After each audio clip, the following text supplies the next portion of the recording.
오늘 이 본문은 예수님께서 예루살렘으로 올라가시는 도상에서 일어난 일입니다. 이제 예수님에게는 이 폭풍 같은 일이 닥치고 있습니다. 그것이 십자가 사건이죠. 제자들에게 이미 십자가 사건에 대한 예고를 앞부분에서도 하셨습니다. 오늘도 33절과 34절에 예수님에게 곧 일어날 일을 십자가에 내어 준바되어서 고통을 당하게 되실 사건을 잘 소개하고 있습니다. 제자들에게 하신 말씀인데 이미 세 번째 앞부분 8장과 9장에서 두 번 말씀하셨고 오늘 10장에서도 세 번째 말씀을 하셨습니다. 이제 곧 십자가가 다가온다는 얘기를 하신 거죠. 자, 이 얘기를 들었던 예수님의 최측근에 있었던 제자들의 반응이 우리가 좀 봐야 될 부분입니다. 35절에 보면 세베대의 아들 야고보와 요한이 주께 나와 여짜오되 선생님이여 무엇이든지 우리가 구하는 바를 우리에게 하여 주시기를 원합니다. 그랬습니다.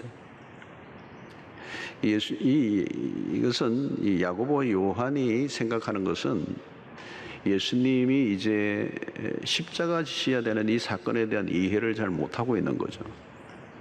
그것을 다르게 해석을 한 겁니다. 유대 나라를 정치적으로 해방시켜줄 메시아로 이제 때가 왔는가 보다. 자, 그렇다면 이제 내가 한자리 할 수 있을 때가 온 거 아닌가. 이렇게 정치적 메시아로 그리스도를 자꾸 생각하는 겁니다. 그렇게 36절의 말씀이 그거 이르시되 우리에게 구하는 것을 좀 주십시오. 그러니까 36절에 예수님이 이르시되 너에게 무엇을 하여 주기를 원하느냐.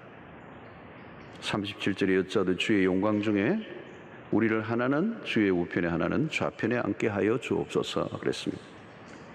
이 말은 예수님이 이제 로마를 뒤집고 유대를 정치적으로 해방시킬 때 당신이 왕이 될 거 아니냐. 그러면 한 사람은 좌편에 우편에 이렇게 앉게 해달라는 겁니다.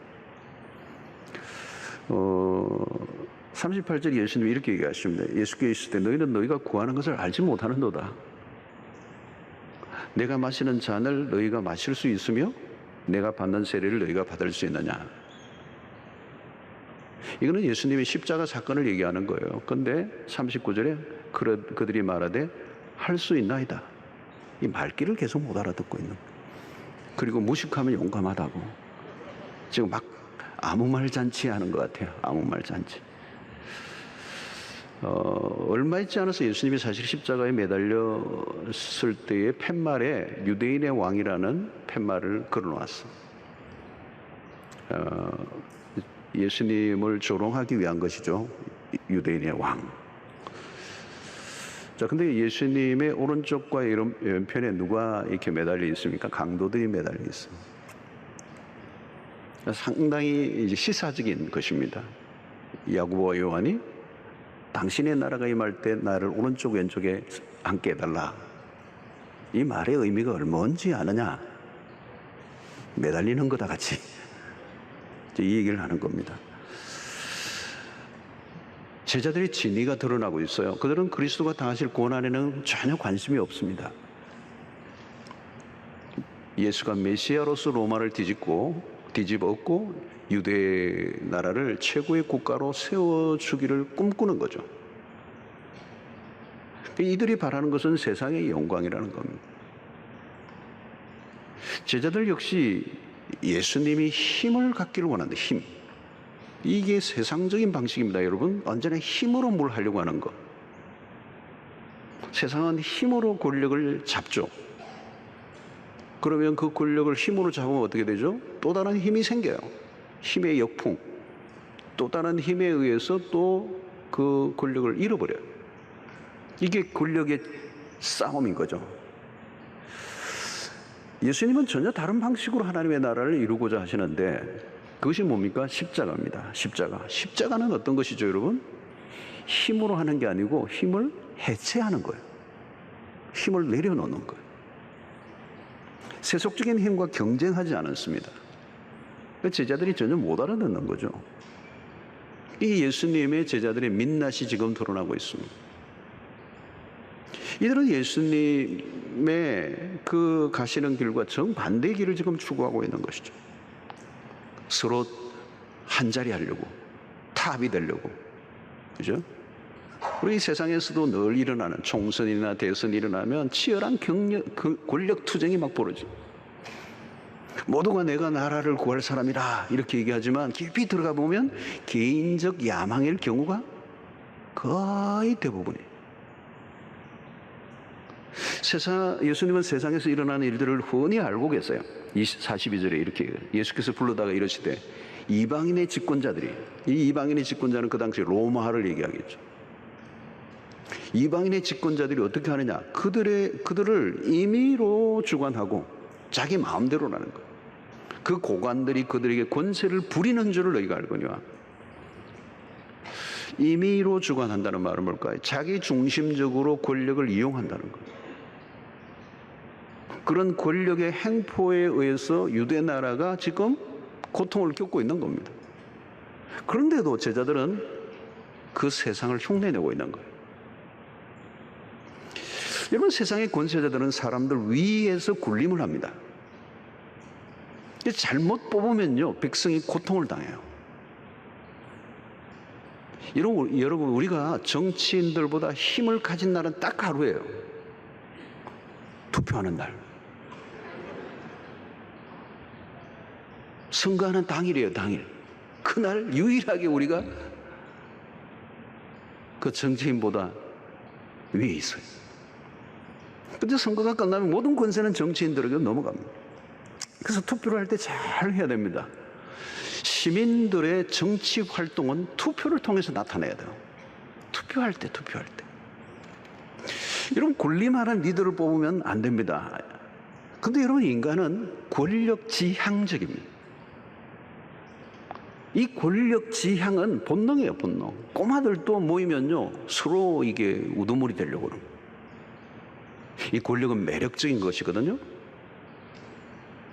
자신의 욕망을 채우기 위해서 권력을 사용합니다.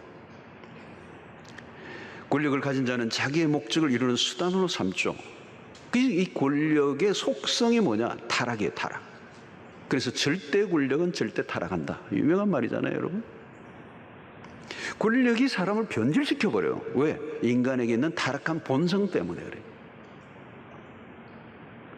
선거철만 되면 나라가 들썩이죠. 그런데 여러분, 어떤 인물을 뽑아도 나중에 보면 비슷비슷해요. 거기서 그게요. 결국은 역사는 돌고 돌아요. 혹시나 했는데 역시나로 바뀌어요. 여러분, 힘이 주어지면 힘은 썩게 되어 있어요. 권력은 자기 자리를 지키는 데 몰두합니다. 누구나요, 마찬가지예요. 권력은 매력적이기 때문에 주변에 그 자리를 탐하는 자들이 둘러싸고 있습니다. 질투의 대상이 돼요. 그래서 항상 전쟁이 벌어지죠. 높은 곳으로 올라갈수록 바람이 거셉니다. 흔들어대는 사람들로 가득해요. 그런데 오늘 야고보 요한은 세속적인 세계관을 그대로 가지고 있습니다.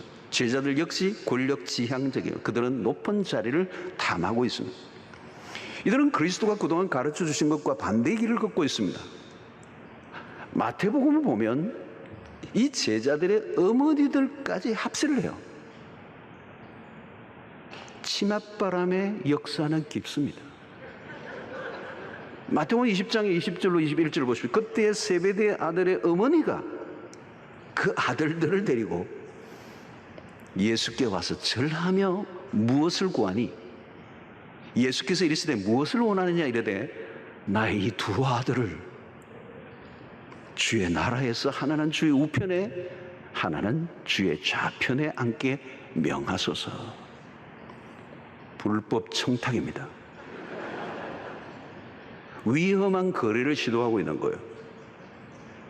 사람들은 누가 권력을 가졌는지를 금방 알아차립니다. 힘을 가진 사람은 가까이 가기를 원하는 거예요. 누구나. 어떻게 예수님의 주변에서마저도 이런 일이 일어나고 있는가? 참 놀랍습니다. 사람들은 권력에 가까이 가려고 온갖 수단과 방법을 강구합니다. 이것이 예수님과 얼마나 거리가 먼 행동인지 그들은 알지 못하고 있는 것이죠. 자, 41절에 보니까 열 제자가 듣고 야고보와 요한에 대하여 화를 내거늘 그랬어요. 별일을 다 하고 있습니다. 높아지고자 하는 마음을 가진 사람들끼리는 충돌하게 되어 있어요. 그런 곳에는 긴장감이 높고 암투가 벌어집니다. 왜냐하면 자리는 정해져 있기 때문입니다. 자리 다툼이 벌어지면 긴장도가 높아집니다. 그리고 그 순간 관계는 깨어져 버려요. 갈등 구조가 되는 것입니다. 시기와 질투가 난무하게 되죠. 하나됨을 유지할 수가 없어요. 자, 예수님은 이들에게 무슨 말씀을 하셨습니까? 43절과 44절 보니까 너희 중에는 그렇지 않을지니 너희 중에 누구든지 크고자 하는 자는 너희를 섬기는 자가 되고 너희 중에 누구든지 어뜸이 되고자 하는 자는 모든 사람의 종이 되어야 하리라. 멋있는 말씀을 하셨죠. 제자도의 원리, 종의 원리를 가르쳐 주셨습니다. 세상과 정반대의 원리예요. 역설입니다. 역설. 세상과 거꾸로 사는 법을 가르쳐 주신 거예요. 제자도의 중심에는 여러분 무엇이 있습니까? 십자가가 있습니다. 십자가. 이 십자가가 무엇입니까? 자기 부인이에요. 자기를 포기하는 거예요. 자기를 내려놓는 거예요. 올라가는 길이 아니라 철저히 내려가는 겁니다. 크고자 하는 것이 아니라 섬기는 자가 되고 으뜸이 되고자 하는 것이 아니라 종이 되어야 하리라. 이 원리예요. 이것을 가장 오늘 이 본문에서 클라이막스로 주신 말씀이 45절의 말씀. 인자가 온 것은 섬김을 받으려 함이 아니라 도리어 섬기려 하고 자기 목숨을 많은 사람의 대속물로 주려 함이니라. 여러분, 이것이 마가복음 전체의 핵심적인 구절입니다. 마가복음을 마가가 기록할 때의 기록의 의도 중에 하나가 이 구절을 설명하는 거예요. 예수 그리스도가 누구이신가라고 하는 부분을 마가복음 전체에서 드러내 주는데 그 핵심이 바로 오늘 45절에 말했습니다. 여기 보니까 인자가 온 것은 그리스도가 오신 목적을 분명하게 얘기해 줘요. 주님은 존재의 이유를 알고 계셨습니다. 세상에 오신 이유가 뭐냐? 그게 십자가라는 거죠. 그것을 33절과 34절에 이미 말씀하셨어요. 섬김을 받으러 오신 게 아니라 섬기러 오셨다는 거예요. 그 섬김의 절정이 뭐냐? 십자가라는 거예요. 그 십자가를 통해 인류를 죄로부터 구원하시기 위해서 자신의 몸을 던지신 사건. 이게 오늘 45절에 그대로 기록하고 있습니다. 예수님은 당신의 삶의 방향을 놓치지 않으셨습니다. 삶의 궁극적인 목적이 무엇인가를 알고 공생에, 아니 출생부터 십자가까지 계속 그 일을 걸어가시는 거예요. 계속 하나님이 나를 이 세상에 보내신 이유와 목적을 알고 그 방향으로 가신 거예요. 그 방향으로. 사랑하는 성도들, 오늘 우리의 삶에 이게 참 중요해요. 내가 왜 이 세상에 존재하는가? 이 본질적인 질문, 궁극적인 질문이에요. 내가 왜 살고 있지? 보통 때는 이걸 잘 생각 안 해요. 바빠가지고. 먹고 살기 바빠서. 그건 뭐 고상한 지금 질문 던질 때가 아니야. 그러나 여러분, 이 궁극적인 질문의 답을 갖고 있지 않으면요, 반드시 어느 순간 허무와 절망에 빠지게 돼 있어요. 여러분, 뭐 세상적으로 유명하고 잘나고 뭐 엄청난 거부고 다 나중에 뭐예요? 길을 잃어버려요. 그러니까 허무와 절망에 빠져서 별짓을 다 해요. 남들이 보기에는 부러움을 살만한 것들을 다 가지고 있는데 왜 그럴까? 왜 그렇게 절망할까? 왜 그렇게 허무에 빠질까? 부와 권력의 끝에서 방향을 잃어버렸기 때문입니다. 이 전도서에서 우리가 알려주는 메시지의 핵심이 뭡니까? 헛되고 헛되니 모든 게 헛되도다. 삶의 궁극적인 목적을 분명하게 붙잡지 않으면 누구라도 끝에서 이런 절망을 맛보게 된다. 여러분, 인간은 저절로 툭 던져진 존재가 아닙니다. 하나님께서 나를 살게 하신 이유, 이 땅에 태어나게 하신 이유 분명히 있는 거죠. 그리스도의 삶의 핵심은 오늘 그런 의미에서 섬김이라는 거죠. 왜 사는가? 하나님이 왜 내가 이 세상에 살게 하시는가? 하나님이 나를 통해 하시려고 하시는 게 무엇인가? 하나님이 나에게 왜 이런 직업을 주셨고, 왜 이런 은사를 주셨고, 왜 이런 재능을 주셨는가? 질문을 던져야 한다는 거죠. 되게 이런 궁극적인 질문을 여러분 가볍게 여겨서는 안 돼요. 삶의 궁극적인 목적을 분명하게 붙잡으면요, 삶의 중심이 잡혀요. 정확히 방향이 잡혀 있어야 된다는 거죠. 여러분, 서울 간다는 방향이 딱 정해져 있는 사람은 부산역에서 방황할 이유가 없어요. 서울에 갈까, 광주로 갈까? 그게 아니에요. 서울 간다는 방향이 잡혀 있으면요, 가는 방법은 다양하지만 방향은 잡혀 있기 때문에 혼란하진 않아요. 고민하지 않아요. 우리 인생의 방향과 목적은 우리 안에서 만들어지는 것은 아닙니다. 하나님과 연결될 때 잡히는 거예요. 그래서 여러분, 십계명이나 주기도를 보면 앞부분에 항상 하나님이 나와요. 하나님 중심, 하나님 첫자리. 많은 사람들은 자기 중심이에요. 나의 행복, 나의 성취, 나의 만족, 나의 기쁨. 여러분, 그건 답이 없습니다. 어느 단계에 가면요, 실종을 해요. 실종의 길을 잃어버려요. 이런 권력이 왜 위험한 것입니까? 자기 중심적이기 때문에요. 자기 중심적으로 남을 지배해요. 모든 것을 자기에게로 향하게 하는 겁니다. 그게 안 되면 폭력까지 사용하는 것이죠. 여러분, 하나님 중심에서 벗어나면 삶은 혼란 속에 살게 됩니다. 자아 중심에서 하나님 중심으로 전환하면 우리의 삶의 방향과 목적이 분명해집니다. 오늘 예수님도 본문에서 자신에 대해서 인자라는 호칭을 사용하셨는데, 이 인자라는 단어를 쓰실 때가 있어요. 그리스도가 자신을 향한 칭호로 주로 사용합니다. 인자는 인성을 강조합니다. 그런데 인성을 가지신 분이지만 인간 그 이상을 의미할 때 이 인자라는 단어를 써요. 인간의 독특한 대표성을 강조합니다. 그냥 단순한 인간이 아니라 참된 인간으로서의 유일성을 강조할 때 이 인자. 근데 왜 여기에서 인자라는 단어를 사용하셨을까? 그 다음에 그거예요. 많은 사람을 위한 대성물로 오셨음을 강조하기 위해서. 예수는 당신의 생명 전체를 내어놓으셨습니다. 인자라는 말 안에 희생적인 섬김이 담겨 있어요. 그리스도는 당신의 전부를 던지신 것이죠. 여기서 섬김이 무엇인가를 분명히 드러냅니다. 그리스도가 우리에게 베푸신 구원은 그저 이루어진 것이 아니라 어마어마한 희생적 섬김이 있었기 때문에 우리가 구원을 받은 것입니다. 마가는 그것을 지금 우리에게 드러내 주려고 하는 것이죠. 그리스도의 삶 전체에서 뿜어져 나오는 게 뭐냐? 섬김. 근데 그 섬김은 온전한 희생으로, 자신의 모든 것을 내어주심으로 우리를 구원하셨다라고 하는 것입니다. 이게 이 섬김이 그러므로 그리스도의 핵심적 가치고, 그리스도인이라면 그 섬김을 받았으므로 이제 우리의 삶을 통해서도 섬기는 삶으로 우리를 부르셨다는 거예요. 그러므로 여러분, 섬길 것인가 섬김을 받을 것인가 이거예요. 근데 세상 안으로 들어가면 딱 두 부류로 나누어집니다.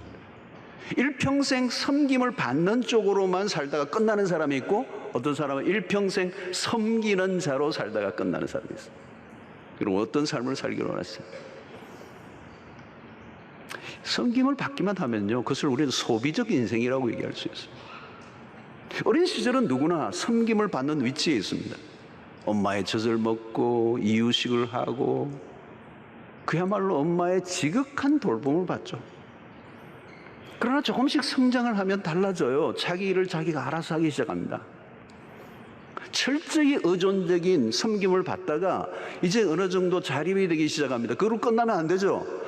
이제는 부모를 돕는 위치로 가는 거예요. 섬기는 위치로 바뀌는 것이죠. 어린아이의 일을 벗고 건강한 성인이 되었다는 말은 섬기는 자로 바뀌었다는 거예요. 신자도 마찬가지입니다. 여러분, 처음에는 그 교회 안에서 돌봄을 받습니다. 처음 나오면 압니까? 모르잖아요, 여러분. 그래서 기존 믿었던 신자들에 의해서, 교육자들에 의해서 끊임없이 말씀의 가르침을 받고 양육을 받고 믿음이 자라는 돌봄을 받는 겁니다. 근데 여러분, 그것으로 끝나면 안 되죠. 시간이 흐르면서 돌봄을 받은 단계에서 돌보는 자리로 옮겨가야 정상이에요. 어릴 때는 부모의 섬김을 받고 스승의 섬김을 받습니다. 그런데 그게 다 빚이에요, 여러분. 세월이 지나면 갚아야 돼요. 나도 누군가에게 그것을 베풀어야 된다는 거죠. 여러분, 나이 30 이전에는 도움을 받으면서 삽니다. 참 인간은 다른 어떤 동물 세계와 다르게 진짜 긴 것 같아요. 참 많은 돌봄, 얼마나 많은 걸 쏟아부어야 되는지 자식에게. 30 이전에는 도움을 받으며 더 빨리 끝나면 좋긴 하죠. 그러나 여러분 30이 넘으면서는 다른 사람을 섬기는 쪽으로 조금씩 이동해 가야 돼요. 그래서 예수님의 공생애가 사실 기준이에요. 여러분. 예수님은 30세 이후부터는 사생활이 끝이 나요. 공생애를 시작하시는 거예요. 여러분, 예수님은 세상과 정반대의 삶을 요구하십니다. 누가복음 22장 27절에서 앉아서 먹는 자가 크냐 섬기는 자가 크냐, 앉아서 먹는 자가 아니냐, 그러나 나는 섬기는 자로 너희 중에 있노라. 사람들은 섬김을 받으려고 합니다. 세상은 섬김을 받기 위해서 공부를 합니다. 섬김을 받으려고 권력을 잡고요, 섬김을 받으려고 돈을 봅니다. 그래서 우리는 섬김을 받는 자리에 오르면 성공이라고 부르죠. 그래서 세상의 구조는 올라가는 게 목적이에요. 올라가서 지배하는 욕구로 가득 차요. 왜? 섬김을 받기 위해서. 열심히 섬기는데 알고 보면 목적이 섬김을 받기 위해서예요. 처음에는 잘 섬겨요. 그런데 어느 순간 섬김을 받는 자리에 앉고 나중에는 굴림을 하는 것입니다. 이것은 섬기는 목적과 동기가 잘못되어 있는 거예요. 세상은 섬기는 자를 낮게 취급합니다. 섬김을 굴종으로 여기죠. 힘 없는 자가 힘 있는 자를 섬겨야 한다는 논리로 가득 차 있습니다. 그러나 여러분, 그리스도인의 개념은 세계관은 가치관은 다른 것입니다. 우리는 세상과 다른 방식으로 살아갈 때 불안을 느낍니다. 섬기는 자로 사는 것에 대해 불안해하는 거예요. 그러나 여러분 염려하지 마십시오. 그리스도께서 나는 섬기는 자로 너희 중에 있다, 우리의 롤모델이세요. 가장 탁월한 삶을 사신 분은 그리스도세요. 그리스도가 섬기는 자로 사셨다면 우리가 불안해할 필요가 없어요. 섬기는 자로 사는 것을 불안해할 필요가 없어요. 섬기는 삶이 결단코 열등한 삶이 아니고 가장 탁월한 삶이에요. 세속적 성공을 추구한다면 그리스도를 따라서는 안 됩니다. 섬김을 받음으로 기뻐하는 삶이 아니라 섬길 때 주어지는 기쁨이 훨씬 더 크다는 것을 그리스도인들은 알기 때문에. 그래서 여러분, 리더십에는 두 종류가 있습니다. 하나는 포지션 혹은 자리의 중심을 두는 리더십이 있어요. 세상의 일반적인 리더십의 형태입니다. 포지션에 목을 매요. 내 직급이 뭐냐는 겁니다. 내 자리가 어디에 있느냐는 겁니다. 그래서 직급이 오르면 목소리 톤이 달라지고 자세가 달라지고 그 힘을 과시합니다. 그러나 또 다른 리더십은 직급보다 역할에 초점을 둬요. 그러니까 여러분, 직업할 때 직에 초점을 맞추는 사람이 있어요. 어떤 직이냐, 내가 어떤 포지션이냐, 어떤 위치냐, 어떤 자리냐. 그러나 더 중요한 것은 내가 맡은 역할이 뭐냐는 거예요. 자리를 중요하게 여기는 사람은 다른 사람을 동원하여 자신의 목표를 이루려고 합니다. 굴림형이에요. 표면적으로 사람들이 따르는 것처럼 보이지만 아무도 따르지 않습니다. 역할에 초점을 맞춘 사람은 자리에 연연하지 않아요. 자신이 맡은 역할을 다른 사람들과 함께 동력하며 함께 비전을 이루어가는, 올라가는 것이 목표가 아니라 섬김이 목표라는 것이죠. 전자의 리더십은 권한을 강조하는 리더십이고 후자는 책임을 더 강조하는 리더십입니다. 전혀 다른 길이에요. 자리를 추구하면 투쟁이 일어납니다. 그러나 섬김을 추구하면 투쟁이 일어날 수가 없어요. 자리를 노리는 사람들은 많습니다. 더 높은 자리를 탐합니다. 영광을 얻고자 하는 자리에는 사람들이 몰려듭니다. 그러나 섬김을 위해 낮은 곳으로 내려가면 그런 경쟁하는 곳이 아니에요. 교회 안에서도 여러분, 직분은 자리보다 역할에 초점을 두어야 합니다. 교회 직분이 섬김의 역할보다 명예를 추구하는 자리로 바뀌면 변질되는 것입니다. 오늘날 한국 교회 안에 사실 많이 직분이 변질되어 있습니다. 크리스찬의 리더십은 오를수록 더 많이 섬기라는 부르심이에요. 다윗은 어린 시절부터 양떼를 치는 목동으로 섬기는 자의 훈련을 받았습니다. 그가 도망을 다닐 때도 모여온 아둘람 공동체의 사람들을 자기도 힘들지만 섬겼어요. 그들이 나중에 유대의 이스라엘의 개국 공신들이 되는 거예요. 하나님은 그를 이스라엘의 목자로 결국 세우시는 거죠. 목자란 무엇을 강조하는 것입니까? 섬기는 걸 강조하는 거예요. 우리는 무엇을 하든지 섬기는 자로 부름을 받았습니다. 모든 것을 섬김의 개념으로 보아야 합니다. 내가 어떤 직업, 어떤 직급에 있든지 섬김을 위한 기회로 봐야 돼요. 주어진 것은 모든 섬김을 위한 것입니다. 돈이 주어졌다면 돈으로 섬겨야 돼요. 정치를 하는 사람이라면 그 정치가 자기의 개인의 영광이 아니라 섬김을 위한 목적으로 사용해야 된다. 여러분, 영국의 월버포스가 있죠. 유명한 이 대표적인 이 정치인임, 크리스찬 정치인임. 당시 노예 시장의 활성화로 인한 심각한 부패가 사회 전반의 영국 사회에 맺혀서 아프리카에서 노예들을 막 무더기로 데리고 와서 이 시장에 팔아넘기는 이 노예 운동. 근데 그는 노예 폐지 운동과 사회 개혁을 위해 몸을 던집니다. 숱한 반대에 그냥 조롱해. 왜? 그것이 실제적으로 그 사회를 움직이고 있는 어떤 노예 시장이었기 때문에. 그게 사업화되고 거기에서 온갖 부정과 부패가 일어나고, 근데 그는 거기에 목숨을 던져요. 1788년 그는 일기에 이렇게 얘기합니다. 나의 길은 공적인 길이며 내가 일할 곳은 이 세상이다. 그러므로 나는 사람들이 모인 곳에서 함께 어울려야 하며 그렇지 않으면 그 직책을 그만두어야 할 것이다.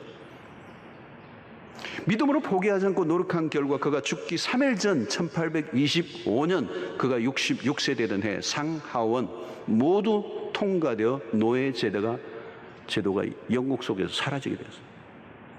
영국 사회에 거대한 영향을 미친 인물 중에 하나로 알려져 있습니다. 한 사람의 건강한 신실한 크리스찬 정치인의 노력과 헌신이 가져다 준 열매가 얼마나 큰가를 알려주는, 그는 직보다 역할의 모든 것을 걸었던 사람입니다. 우리나라도 이제는 건강한 크리스찬 리더십들이 정치의 영역에서도 많이 나와야 되리라고 생각해요. 여러분 기도하셔야 돼요. 왜 돈을 버는가? 사업을 하는 사람이란 그 일을 통해서 세상을 섬겨야 합니다. 내가 가진 것은 모두 섬기는 일에 사용해야 돼요. 다이어트 하는데 돈을 엄청 쓴다면 그 돈으로 그 몸으로 무엇을 할 것인가? 다른 사람들보다 많은 부를 가지고 있다면 부를 흘려보내야 된다는 거죠. 섬김을 통해서 우리의 삶이 완성되기 때문에. 자기 결핍 속에 사는 사람은 섬김을 요구합니다. 그래서 섬김을 받고자 하는 삶은 아직도 불완전한 상태라는 얘기예요. 유아기적 삶이라는 거예요. 여러분, 우리의 삶은 섬기는 자로 살아갈 때 풍성해집니다. 삶의 모두를 섬김으로 리셋을 해야 된다는 거예요. 자신을 위한 삶에서 공동체를 위한 삶으로 이동해야 합니다. 이미 여러분 세상에서도 사회적 기업은 물론이고 일반 기업들도 섬김의 철학을 꽤 오래전에 가지고 왔어요. 수익만을 추구하는 기업들은 소비자에 의해서 금방 퇴출을 당합니다. 이제 소비자들도 똑똑해졌습니다. 세상을 섬기고 유익한 일에 기여하고 있는가? 이걸 보고 있는 거죠.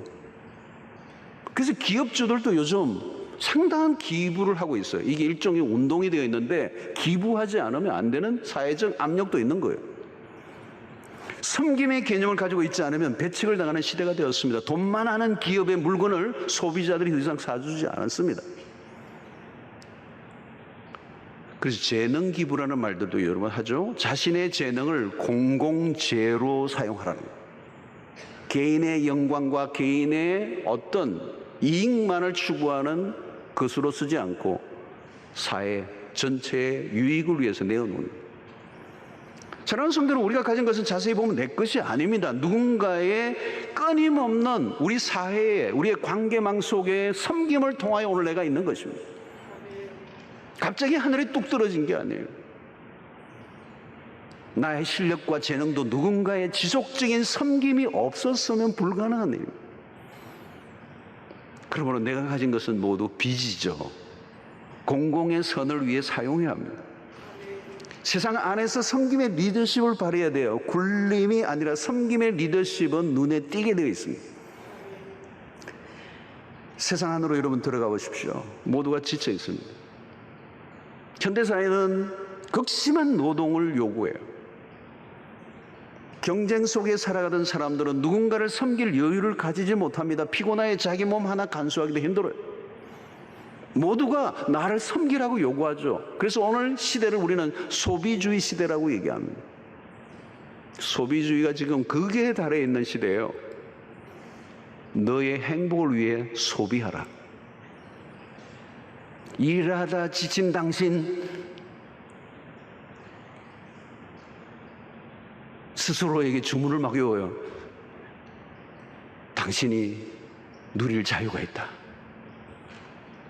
그래서 현대인들에게 쇼핑은 예배 행위로, 백화점은 예배당과 같은 기능을 하고 있는 거예요. 그러나 여러분, 나를 섬길수록 더 공허해지는 겁니다. 자기를 위해 살면 살수록 목은 더 말라요. 그리스도인들은 다른 모습으로 살아가야 합니다. 우리는 나를 위한 소비로 힘을 얻는 게 아니라 삶의 에너지는 하나님으로부터 오는 것입니다. 무엇보다도 이웃을 섬길수록 질 높은 기쁨을 맛볼 수가 있어요. 반대로 여러분, 누군가에게 섬김을 요구해 보세요. 기쁨은 사라져요. 내가 기대하는 만큼 그 섬김이 오지 않으면 신경질이 나, 분노가 일어나. 여러분, 우리는 섬김을 받음으로 주어지는 영광을 기대하면 안 됩니다. 섬김의 자리로 내려갈 때 그곳에 하나님이 은밀하게 숨겨놓은 비밀들이 있어요. 힘으로 여러분 군림하는 자들은 불안한 것입니다. 현대는 만성적인 불안 정세에 시달리고 있습니다. 그 답이 뭔지 아십니까? 섬김이 답이라는 거예요. 자, 섬김의 목적에 대해서 예수님이 분명히 말씀하십니다. 45절 하반절에 보니까 자기 목숨을 많은 사람의 대속물로 주려 함이니라 그랬어요. 여러분, 대속물이라는 이 말은 쉽게 이야기하면 몸값이라는 말입니다. 노예를 해방시키기 위해서, 자유를 주기 위해서, 풀어주려고 하면 그 노예의 몸값을 누군가 지불해 줘야 돼요. 그 지불하고 그 노예를 풀어주는 겁니다. 이게 구원입니다. 구원. 우리를 죄로부터 자유케 하시기 위하여, 구원하시기 위하여 예수 그리스도가 당신의 몸값을 지불하신 거예요. 그게 십자가예요. 엄청난 몸값을 지불하신 거죠.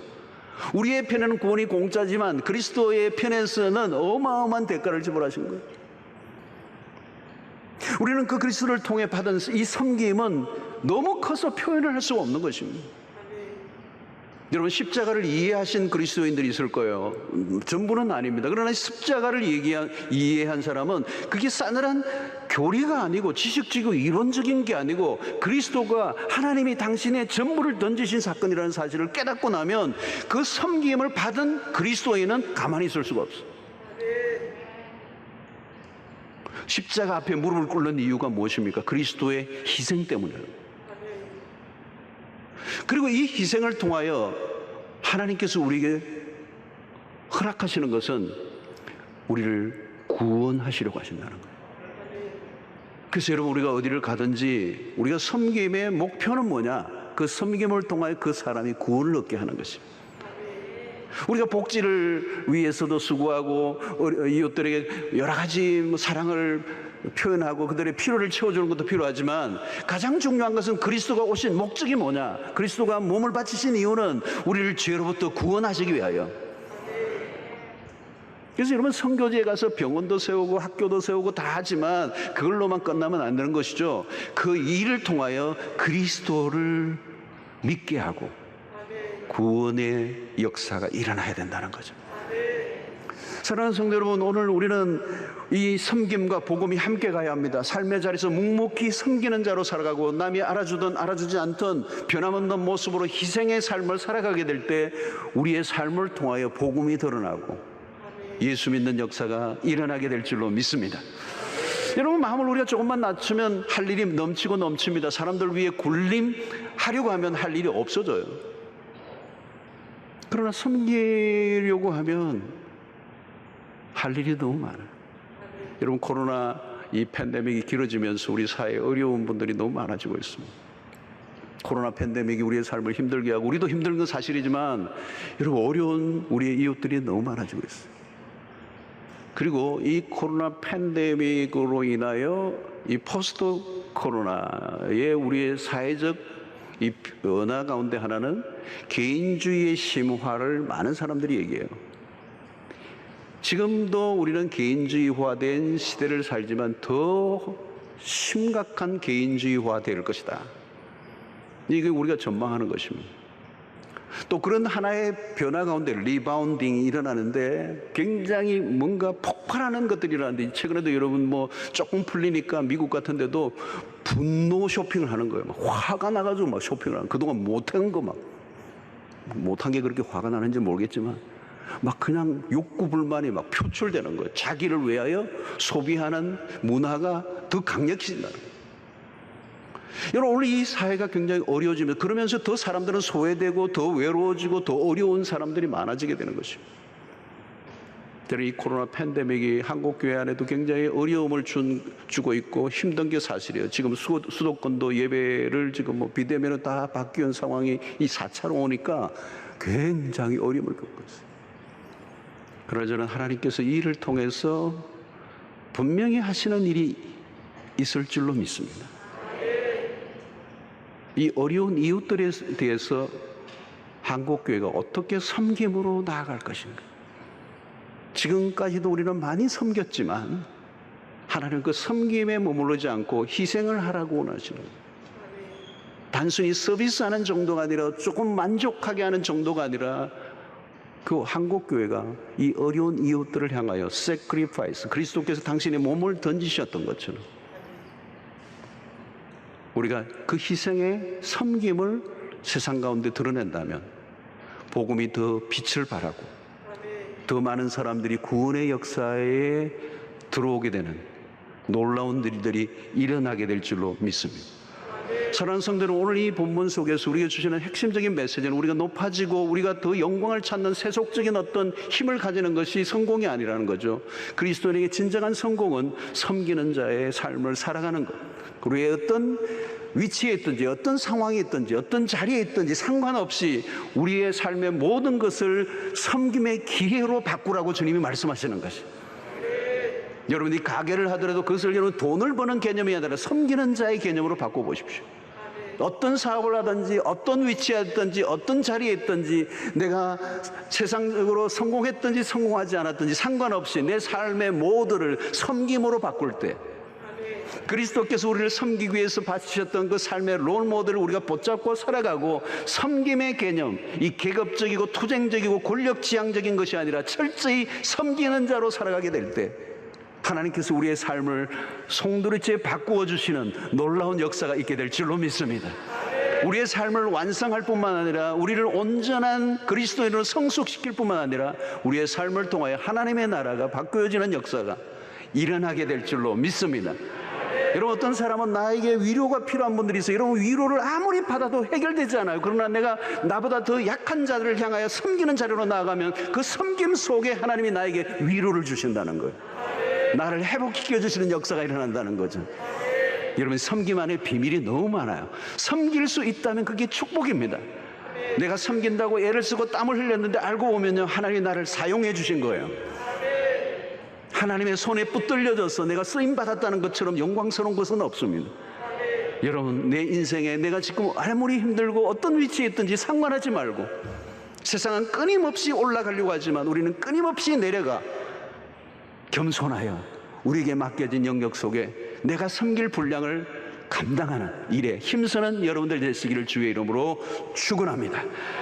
우리 말씀을 생각하며 함께 기도하는 시간을 갖겠습니다. 짧지만 우리가 마음의 말씀을 받고 결단하는 시간을 갖기를 원합니다. 하나님, 섬김을 받기 위하여 권력을 추구하고 섬김을 받기 위하여 돈을 벌고 출세하는 이 세상의 한가운데서 나는 섬기는 자로 살게 해 주시기를 원합니다.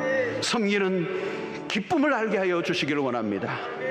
주님이 우리에게 그렇게 하셨던 것처럼 우리는 충분히 주님의 섬김을 받았습니다. 그 섬김으로 이제 세상 가운데 이 섬김을 흘려보내게 하여 주시고, 주님이 주시는 그 에너지를 가지고 나보다 연약한 세상 이웃을 향하여 다가가는 하나님 믿음의 삶을 살게 하여 주시옵소서. 우리 함께 기도하며 나가도록 하겠습니다. 할렐루야. 하나님 아버지, 오늘 또 우리에게 주신 말씀을 통하여 하나님이 어렵고 힘든 힘든 세상 가운데 권력지향적인 삶을 하면 온전히 섬기는 자로 살아가는 저희들 되게 하여 주시기를 원합니다. 아버지 하나님, 우리는 연약합니다. 아버지 힘 주시기 원합니다. 우리의 삶이 힘들고 지칠 때가 있습니다. 그러나 하나님, 더 많이 힘들어 있는 우리의 이웃들을 향하여 다가가는 우리의 삶이 되도록 도와주시옵소서. 우리가 비즈니스라든지 공무원으로 있든지 무엇을 하든지 섬기는 자의 태도를 갖게 하여 주시옵소서. 삶의 모든 과정을 섬김의 기회로 삼는 저희들 될 수 있도록 주님 은혜를 베풀어 주시옵소서. 감사하고 예수님. 하나님 아버지, 그리스도께서 우리에게 보여주셨던 삶의 모습, 내가 섬기름을 받으러 온 것이 아니라 섬기러 왔다고 하신 그 주님의 삶을 우리도 본받아 살기를 원합니다.